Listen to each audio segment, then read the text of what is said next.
Hello students, triple C जुलाई 2024 exam के लिए हमने आप सब के लिए ये क्लास रखी है ट्रिपल सी के लिए। साथियों, ट्रिपल सी ऑनलाइन एग्ज़ाम जो आपका होने वाला है जुलाई में, उसमें बिल्कुल हूबहू आपको यही प्रश्न आपको रखे मिलेंगे। तो मैं आप सभी से कहना चाहता हूँ कि आप लोग इस क्लास को जितनी बार हो सके बार बार देखें, क्योंकि ये वो क्वेश्चन है जो कि कहीं न कहीं आपको 2024 एग्ज़ाम में पिछले महीनों में पूछे गए हैं। और ट्रिपल सी अगर हम एग्ज़ाम की बात करें तो ये एक ऐसा एग्ज़ाम है जिसमें बिल्कुल सेम टू सेम प्रश्न आपको रखे हुए मिलते हैं, कोई भी चेंजेस आपको नहीं देखने को मिलेगा, एकदम एग्जैक्ट सेम रहेंगे। तो हो सकता है कि कुछ क्वेश्चंस में मिस्टेक भी हो सकती है, क्योंकि स्टूडेंट्स के द्वारा शेयर किए गए क्वेश्चंस हैं, वो क्वेश्चन मैंने उठाए हैं। ठीक है ना।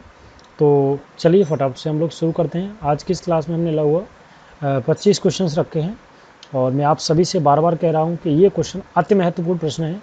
एकदम हूबहू प्रश्न आपको ट्रिपल सी के एग्ज़ाम में ज़रूर इसमें से प्रश्न मिलेगा, इस बात की गारंटी है। सो चलिए ज़्यादा को समय ना हम वेस्ट करते हैं, सीधा अपनी क्लास पे चलते हैं। सो सबसे फर्स्ट क्वेश्चन है आपका, वो है आपका ई बैंकिंग के अंतर्गत आता है, इंटरनेट बैंकिंग के अंतर्गत ई बैंकिंग के अंदर क्या आता है? रुपये ट्रांसफ़र करना, ऑनलाइन आरक्षण, या फिर बैंकिंग। ई बैंकिंग यानी कि इलेक्ट्रॉनिक बैंकिंग। तो ये जो किसके अंदर आएगा, ये आपका बैंकिंग के अंदर आएगा। तो सी आंसर आपका एकदम सही माना जाएगा। दूसरा है आपका क्वेश्चन, लिब्रे ऑफिस कैल्सी में लास्ट रो और कॉलम नेम क्या है? लास्ट रो नंबर क्या है और कॉलम नंबर क्या है? तो हमने आपको बताया था कि जो मैक्सिमम रोज की संख्या होती है वो होती है आपकी 10,48,576। कितनी होती है? 10,48,576। तो अगर हम देखें तो इसमें ए आंसर आपका रोज के हिसाब से सही है, 10,48,576। लेकिन अगर यहाँ पे आपको कॉलम की बात करें तो कॉलम का नाम जो है वो कहीं ना कहीं गड़बड़ है, और इसमें एक भी सही नहीं है। तो मैं आपको एक बार ले चलता हूँ अपनी स्क्रीन पर, जहाँ पर आपका जो है क्या होता है, देखिए लीजिए, मैं आपको दिखा देता हूँ यहाँ से। अगर हम देखें तो यहाँ पर रोज़ की जो संख्या है मैक्सिमम, वो आप नीचे देख सकते हैं, 10,48,576 है ना। और अगर हम आपके कॉलम्स की बात करें तो आप देखेंगे यहाँ पे XFD कॉलम है, लेकिन जो आपको इसमें दिखा रखा है वो कुछ और ही दिखा रखा है। तो मैं आपको बताऊंगा XFD होता है कॉलम नेम लास्ट का, और रो जो मैक्सिमम होता है वो होता है आपका लास्ट वाला 10,48,576। तो आपको ये याद रखना है, ठीक है ना। तो इसमें आंसर ए सही माना जाएगा, क्योंकि इसमें जो है आपका रो नंबर ठीक है। उस हिसाब से क्वेश्चन में अगर मिस्टेक होती है तो आपको इस तरीके से चेक कर लेना है, ठीक है ना। अगर आपको एक को सही से पता होगा तो आप उसको लगा पाएंगे, ठीक है। नेक्स्ट क्वेश्चन है आपका, A1 सेल में पहुंचने के लिए शॉर्टकट की है। मान के चलिए, मैं आपको प्रैक्टिकली इसी वजह से समझा रहा हूं ताकि आपको सारी चीज़ याद रहें। देखिए, हम क्या करते हैं कि हम आपका जो कर्सर है वो कहीं ना कहीं यहाँ पे रखा हुआ है, ठीक है ना। आप लोग देख सकते हैं मैंने जो कर्सर रखा हुआ है वो G13 में रखा हुआ है, और ये जो कर्सर है मुझे क्या करना है, आपको सबसे फर्स्ट वाले कॉलम में लेकर के जाना है, ठीक है। A1 कॉलम में लेकर के जाना है। तो उसके लिए हम क्या करेंगे, तो मैं अभी प्रेस करता हूँ कंट्रोल प्लस होम की। तो आप लोग देख सकते हैं कि आपका जो कर्सर है, जो आपका ये सिलेक्ट सेल है, वो ऑटोमेटिक सेलेक्ट होने के बाद और A1 में पहुंच चुकी है। तो A1 में पहुंचने के लिए कंट्रोल और अगर आप होम प्रेस करते हैं तो ये आप उसी में पहुंच जाएंगे। कंट्रोल होम प्रेस किया मैंने तो आप पहुंच गए A1 सेल में, ठीक है। तो ये रहा आपका। तो इसमें जो आपका आंसर अगर मैं देखूँ तो कौन सा सही माना जाएगा, कंट्रोल प्लस होम, यानी कि ए आंसर एकदम सही माना जाएगा। नेक्स्ट क्वेश्चन है, means to close an email account. अगर आपको ईमेल अकाउंट बंद करने का मतलब क्या है, क्या उसको डिलीट कहेंगे, साइन अप कहलाएगा, लॉग आउट, या फिर साइन आउट। तो अगर हम साइन इन करते हैं तो हमारा कह जाता है साइन इन, या फिर कहते हैं उसको लॉग इन। साइन आउट या फिर लॉग आउट बात एक ही है, साइन अप और रजिस्ट्रेशन एक बात है। तो हमें अकाउंट क्या करना है, बंद करना है। तो बंद करने का मतलब है एकदम क्लोज कर देना, यानी डिलीट हो जाना अकाउंट का, तो वो कहलाएगा आपका ईमेल अकाउंट को क्लोज करना, बंद करना, ठीक है ना। लॉग आउट अलग बात है और बंद करना अलग बात है। मुझे कभी नहीं चलाना अकाउंट, एकदम बंद करना अकाउंट, तो आपका डिलीट अकाउंट बोला जाएगा। नेक्स्ट है आपका, लिब्रे ऑफिस कैल्सी में सेल की हाइट कितना होता है। देख सकते हैं आप लोग, देख सकते हैं कितना अंदर से क्वेश्चन पूछा जाता है, एकदम एग्जैक्ट सेम टू सेम हूबहू क्वेश्चन आपको देखने को मिलेगा। मैं आपको बताता हूँ कि जो सेल की हाइट है ना वो कितनी होती है। तो फटाफट से मैं आ जाता हूँ, ये पूछ रहा है सेल की हाइट। तो मैं आपको प्रैक्टिकली दिखाता हूँ, ये है आपका यहाँ पे, और ये आपकी एक सेल है। क्या है, ये एक सेल है, और इस सेल की मुझे हाइट देखनी है। क्या देखनी है, हाइट। तो मैं यहीं पे आके राइट क्लिक करूँगा, और यहाँ पे आके आप लोग देख सकते हैं, मैं यहाँ पे इसकी हाइट देखता हूँ किधर गया आपका, इसकी जो हाइट है यहाँ पे दिखाएगा, इसमें दिखाएगा, इसमें दिखाएगा, इसकी मुझे इस सेल की हाइट देखनी है। इस सेल की हाइट यानी कि रो की हाइट देखनी है। तो अगर मैं यहाँ पे इसकी देख लूँ तो यहाँ पे पता चल जाएगा। यहाँ पे आने के बाद मैंने यहाँ पर राइट क्लिक किया और यहाँ पे देखोगे यहाँ पर रो की हाइट और सेल की हाइट बिल्कुल सेम रहेगी। तो मैंने यहाँ पे क्लिक किया तो आप देख सकते हैं 0.18। तो ये आपकी जो है ये कितनी हो गई 0.18। तो आपका जो आंसर है वो माना जाएगा आपका बी आंसर एकदम सही माना जाएगा। ठीक है। नेक्स्ट क्वेश्चन है आपका, निम्न में से कौन सा फर्स्ट इलेक्ट्रॉनिक कंप्यूटर है। तो ये आपको याद ही करना है, मैं पहले भी बता चुका हूँ, पिछली हमारी जो ऑनलाइन क्लासेस हुई थी ECCC में। ENIAC electronic numerical integrated computer. ठीक है ना। नेक्स्ट क्वेश्चन है आपका POP पोस्ट ऑफिस प्रोटोकॉल होता है। ये शॉर्टकट की आपको याद रखना है।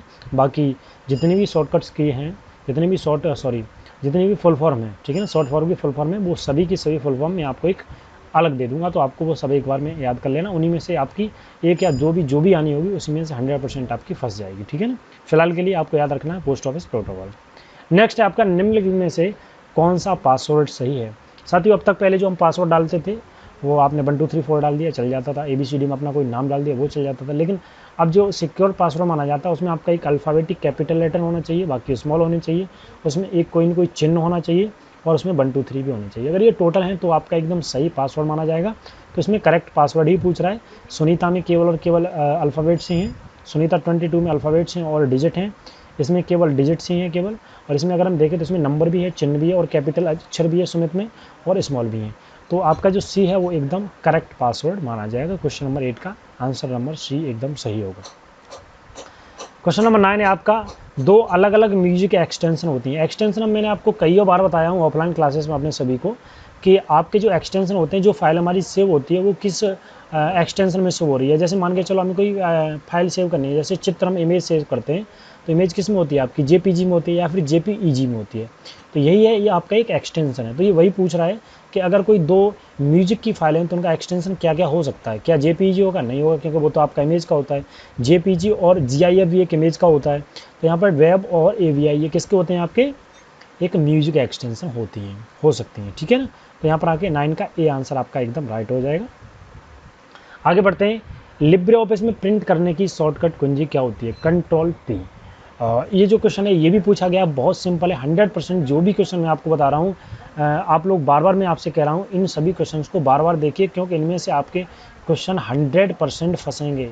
आपका क्वेश्चन इनमें से जरूर फंसेगा, 1 फंसे 2 फंसे 4 फंसे, लेकिन फंसना जरूर है, इस बात की मैं आपसे गारंटी देता हूँ। क्योंकि ये सभी वो प्रश्न मैं लेके आ रहा हूँ, क्योंकि आपके पास ज़्यादा समय नहीं है। तो ये वही प्रश्न है जो आपको कहीं ना कहीं एकदम हूबहू आपको रखे हुए मिलेंगे आपके जुलाई एग्जाम में। ठीक है ना। तो Ctrl+P होता है। ठीक है ना। चलिए आगे बढ़ते हैं। क्वेश्चन नंबर 11 है आपका, लिब्रे ऑफिस कैल्सी में सेल को बड़ा करने की शॉर्टकट कुंजी क्या होती है। अगर आपको सेल है और उसको बड़ा करना है तो उसको बड़ा करने की शॉर्टकट की क्या होती है, चलिए मैं आपको दिखाता हूँ प्रैक्टिकली। ये हम आ गए अपने कैल्सी में और यहाँ पर ये जो सेल है, इस सेल की मुझे आपको विड्थ बढ़ानी है। तो मैं क्या करूँगा, अल्ट के साथ में इसको प्रेस करूँगा और राइट एरो की तरफ अगर मैं बढ़ता हूँ तो आप लोग देख सकते हैं कि आपका आगे की तरफ से बढ़ रहा है। तो मुझे अगर ये विड्थ इसकी बढ़ानी है तो हम क्या करेंगे, अल्ट के साथ में राइट एरो प्रेस करेंगे। तो ये वही पूछ रहा है कि अगर आपको सेल में क्या कह रहा है, ये सेल को बड़ा करने की शॉर्टकट की कुंजी होती है तो Alt plus right arrow. Answer number B आपका एकदम सही हो जाएगा। नेक्स्ट है आपका, what is the shortcut key for hyperlink in LibreOffice. जो लोग हमारे पास ऑनलाइन और ऑफलाइन दोनों तरीके से पढ़ रहे हैं उनको सबको क्लियर अच्छे से पता होगा कि हाइपरलिंक अगर आपको कहीं भी इंसर्ट करनी है तो उसके लिए मैंने बता रखा है। हाइपरलिंक में जो शॉर्टकट की होती है वो होती है Ctrl+K। हाइपरलिंक का लास्ट अक्षर Ctrl+K होता है। नेक्स्ट आपका, स्प्रेडशीट में कितनी रो होती हैं, तो मैंने आपको बता रखा है 10,48,576 होता है। नेक्स्ट है आपका, मोबाइल में प्रयोग होने वाले सिम का पूर्ण रूप है, होता है सब्सक्राइबर आइडेंटिटी मॉड्यूल। ये भी आपको याद रखना है, फुल फॉर्म मैं आपको दे दूंगा। कंप्यूटर में प्रयुक्त होने वाले पेन का फुल फॉर्म क्या होता है, तो ये होता है हमारा नेटवर्क के लिए, तो ये होता है पर्सनल एरिया नेटवर्क। ठीक है ना। नेक्स्ट है आपका RTS, ये होता है रियल टाइम स्ट्रेटजी। ये सभी आपको याद करने पड़ेंगे। MMID में कितने डिजिट होती है, हमारा होता है मोबाइल मनी आइडेंटिफिकेशन के लिए होता है, आइडेंटिफायर बोला जाता है मोबाइल मनी आइडेंटिफायर। और ये जो होता है ये यूनिक ID होती है जो कि आपकी होती है 7 डिजिट की। कितनी की होती है, 7 डिजिट की होती है। नेक्स्ट है आपका, IMPS की सुविधा कितने घंटे उपलब्ध रहती है, यानी कि हम लोग जो पेमेंट करते हैं ना, IMPS इमीडिएट पेमेंट सर्विस। ठीक है। तो ये हमारी 24 घंटे के, ऐसा नहीं है कि हम लोग 12 घंटे पेमेंट करना, नहीं, हम 24/7 कभी भी पेमेंट कर सकते हैं। तो ये 24 घंटे रहती है। बी आंसर एकदम सही हो जाएगा। नेक्स्ट है आपका, PMSBY प्रधानमंत्री सुरक्षा बीमा योजना। आंसर नंबर A एकदम सही माना जाएगा। नेक्स्ट आपका लिब्रे ऑफिस में प्रिंट की शॉर्टकट की क्या दे, आप लोग देख सकते हैं आपको ऐसे बहुत से प्रश्न मिलेंगे जो आपको सेम प्रश्न आपको बार बार पूछे जाएंगे, और अगर 2 बार आता है तो उसके डबल आपको नंबर मिलेंगे ही मिलेंगे, इस चीज़ को आप ध्यान रखें, ठीक है। तो सेम देख सकते हैं आप लोग, कंट्रोल P आपका आ चुका है शॉर्टकट की प्रिंट करने के लिए। नेक्स्ट आपका लिब्रे ऑफिस कैल्सी में हैश का क्या मतलब होता है, ठीक है। तो ये आप लोगों ने जिन लोगों ने एक्सेल पढ़ा होगा, जिन लोगों ने कैल्सी पढ़ा होगा, उनको पता होगा अच्छे तरीके से। अगर हम कोई अधिक वैल्यू डाल देते हैं तो हैश ऐसे डाला जाता है। वो कब आती है, तो हम कॉलम की विड्थ जो है कम पड़ जाती है, तो कॉलम की अगर हम विड्थ बढ़ाते हैं तो वो सही हो जाता है। तो इसलिए कंटेंट का कॉलम विड्थ से अधिक होना, कंटेंट जो है वो आपका कॉलम विड्थ से अगर अधिक हो जाएगा तो इस तरीके से हैश आ जाएगा। आंसर नंबर भी एकदम सही हो जाएगा, ठीक है। नेक्स्ट 22 लिब्रे ऑफिस राइटर में कमेंट करने का ऑप्शन कहाँ पर होता है लिब्रे ऑफिस राइटर में। तो चलिए मैं फटाफट से आपको प्रैक्टिकल दिखाता हूँ। विंडो आर प्रेस करूँगा मैं यहाँ पे, और यहाँ पर एस राइटर क्या करूँगा, एस राइटर एंटर करते हैं फटाफट से। हम लोग देख सकते हैं कि यहाँ पे कमेंट करने के लिए हमारा जो है कहाँ पर होता है। मैं फटाफट से मेरे हिसाब से जो होता है वो आपका होता है इंसर्ट के अंदर, लेकिन मैं देख लेता हूँ, हो सकता है इंसर्ट के अंदर में आते हैं और यहाँ पर आपका हाइपरलिंक कंट्रोल के ये रहा, और आप लोग यहाँ पर देख सकते हैं कंट्रोल अल्ट सी, ठीक है ना। तो कमेंट का जो ऑप्शन होता है वो कहाँ पर होता है, इंसर्ट के अंदर। कहाँ पर होता है, इंसर्ट के अंदर। इसकी शॉर्टकट की भी पूछ सकता है, कंट्रोल अल्ट सी, किसके लिए, कमेंट करने के लिए। तो ये आंसर जो है कंट्रोल अल्ट सी आपका एकदम सही माना जाएगा। मैं आप सबको प्रैक्टिकली करके इसीलिए दिखा रहा हूँ ताकि आपको ये चीज़ याद रहे कि हाँ ये चीज़ एकदम सही है। तो इंसर्ट करना, आंसर नंबर सी एकदम सही माना जाएगा। नेक्स्ट आपका डिजी लॉकर में अधिकतम कितने साइज का डॉक्यूमेंट अपलोड कर सकते हैं। तो आपको याद रखना है, जो डिजी लॉकर जो हमारी भारत सरकार चला रही है उस पर डॉक्यूमेंट अपलोड हम कर सकते हैं, वो मैक्सिमम 10 MB तक का होना चाहिए, हो जाएगा। बाईं लेफ्ट और लिखे शब्द को मिटाने के लिए किस की का उपयोग किया जाता है। बाईं लेफ्ट साइड में अगर आपको कोई अक्षर मिटाना है तो उसके लिए हम किस चीज़ का यूज़ करते हैं, बैक स्पेस का। राइट साइड के लिए डिलीट का, ठीक। नेक्स्ट आपका UPI का यूज एक दिन में कितने घंटे कर सकते हैं भाई साहब, 24 घंटे कर सकते हैं, चाहे कभी भी कीजिए, ठीक है ना। तो आंसर नंबर सी हो जाएगा। तो आज के लिए इतना ही, ठीक है ना। बार बार रिवीजन करिए इस क्लास का। धन्यवाद।